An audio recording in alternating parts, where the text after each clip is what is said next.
Hey Bookaholics, so welcome back to another video. Today I am bringing you another trope talk.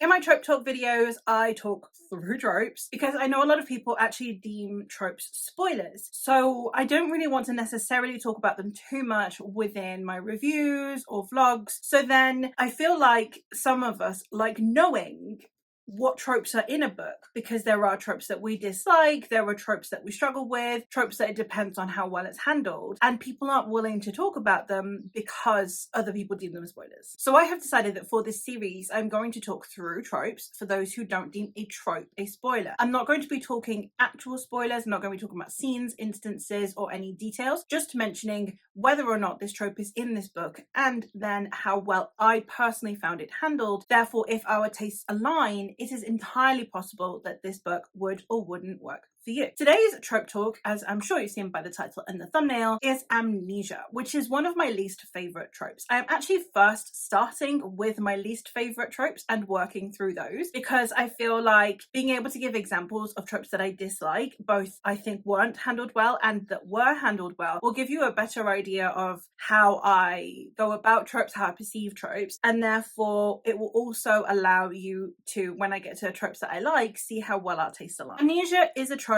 that is quite controversial anyway within fantasy and sci-fi. I know a lot of people that don't like this trope. It is a very common one to hate on. So of course today I'm going to be talking through some that I think weren't handled very well and were arguably a detriment to the series versus those that I think actually did execute this trope really well. I'm going to start with two series that I personally felt where this trope hindered my enjoyment of the series. The first one I'm going to talk about is Temeraire. The Temeraire series is a 9-book long series that is a Navy inspired fantasy. It is the Napoleonic Wars but with dragons. In it we are following Captain Will Lawrence as he becomes the constant companion to the fighting dragon Temeraire. This series is one that I had ups and downs with. I did overall have a really good time with it and my feelings towards the series on a whole is very positive. Most of the positivity that I have linked to this series is actually to do with the character interactions and their bonds. So you can understand how when a little bit later in the series we get an amnesia trope, that was a big problem for me, because if you have one of the characters suddenly forget about their bonds with these other characters, it's a problem when your connection to the whole series hinges upon those relationships. So especially given how late on in the series this trope came about, it actually ended up really having a huge impact on my enjoyment of the latter end of the series. It does get remedied and rectified with a lot more speed than you would normally expect from these kinds of series. Normally it's we've got to build from the ground up again. It's not quite so bad. So I didn't have to suffer for too long, but it was still longer than I would have liked, and therefore it's solidified that it is a trope that when not handled the way I like can be a huge detriment to my enjoyment. And the other series where once again I had problems with the amnesia trope is in the Drowning Empire trilogy by Andrea Stewart. This one is a South Asian inspired fantasy. There's also rather nautical. We're set on a group of islands and we're following multiple perspectives. One is the daughter of the emperor who is wanting to learn her father's magic so that she might become his heir. We are following the daughter of a corrupt governor and also her partner who is from the lower classes, and we are also following a smuggler. Now this one I'm a bit more split on because there are two types of amnesia tropes in here. The first one is our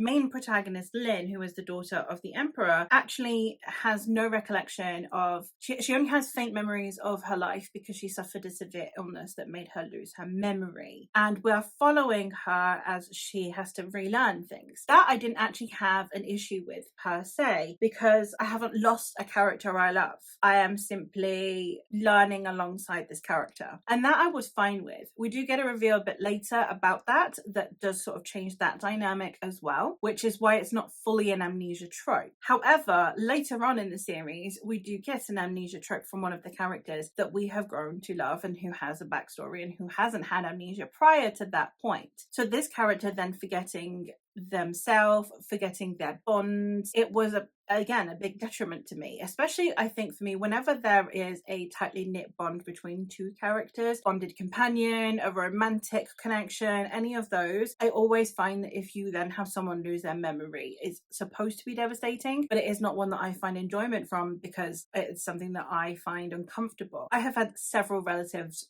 who with age have lost their memory. So I don't find it an enjoyable thing to witness for these characters because it is something that I personally find a little bit triggering. So when in these instances, I also felt like it didn't add anything to the story and was just to pad out the plot and to create some conveniences, I do feel rather disappointed by the book. And it did actually impact my enjoyment because aside from that, I did really enjoy this series. The first one was a little bit debut, had some rocky bits with pacing, was continuing to love the series until the point where we got the Amnesia trope. And then it literally spiraled downhill the entire series for me. So this was another instance where it was very much I don't like the amnesia trope. An instance where the amnesia trope is handled in an interesting way and I did enjoy, but it is to do with trauma. So it is still a difficult topic. So it's not one that I particularly ignored. It was still quite difficult to read, but I think was actually handling the sensitivity of trauma related amnesia in a way that I really understood. And for this one, I have Juniper and Thorn by Ava Reid. Now, obviously, this is a standalone, so it's very easy for me to spoil. So I'm going to try and keep this as vague as possible. But we do have we have several characters who are very traumatized. They have a very abusive upbringing and they are having a very hard life. Part of their coping with their trauma is amnesia. And it is not really revealed until later on in the book who and why and the repercussions of that. So do bear that in mind. But it's one that I did actually catch me by surprise, but didn't feel cheap. Sometimes with the amnesia trope, it just feels like it's so that it can, like I said, with Drowning Empire, create some plot conveniences, create some more interpersonal tension, and it doesn't feel earned. With this one, it not only felt earned, it felt important. And I really did appreciate Ava Reid actually bothering to tackle the topic the way she did. And the only way so far that I have found as a recurring pattern that amnesia works for me is through characters who start with amnesia. So characters who we don't know their past. Like I said about Lynn within the Drowning Empire. Characters who we haven't lost the character yet. We are introduced to them while they have amnesia. And then we can grow and learn about them alongside them. Two instances where I think this was well executed. One is in the Bitterbind series by Cecilia Dart Thornton. This series is a whimsical fairy tale story. And we definitely do have a protagonist who has amnesia from the start, someone who doesn't know who they are, but they also have deformities and they also cannot speak. So it is someone who has been cursed and therefore someone who needs to regain their sense of self. And I think that it was handled really well. For those of you who are not fans of the magical removal of a disability, that is in here, but obviously it is the removal of the curse that was causing the disabilities. So it's not the worst execution of it. It's just noteworthy if you're picking this up specifically for disability representation. But I do think that while our protagonist does have these disabilities, it is handled incredibly well and with a lot of sensitivity, a lot of focus on the importance of sign language, etc. So there is that. But especially this character's amnesia, the amount of compassion that we see from other characters throughout this book and the rest of the series, and the amount of work that everyone is willing to put in to get this person back to having their sense of self was absolutely incredible. And I really, really did appreciate the way that the author dealt with this. And therefore, I think that this is one of the instances where amnesia not only didn't bother me, but also added part to the intrigue because we are all very invested in helping this character